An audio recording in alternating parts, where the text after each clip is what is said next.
They never took into account of women that left #1 and being pregnant.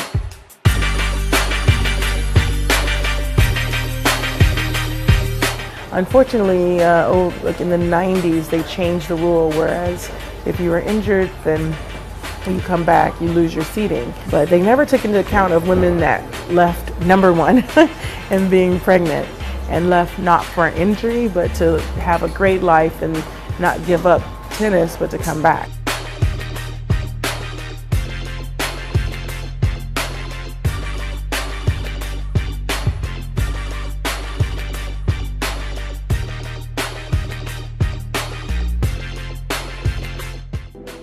I'm off my maternity leave. See if I still have it.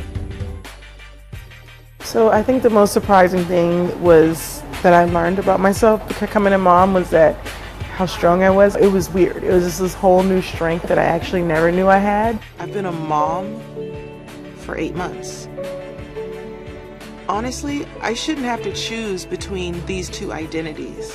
I think, and I hope, and it should be under review to change these rules.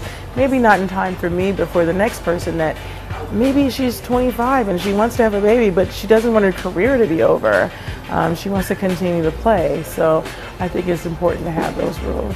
I think that female athletes can be great too.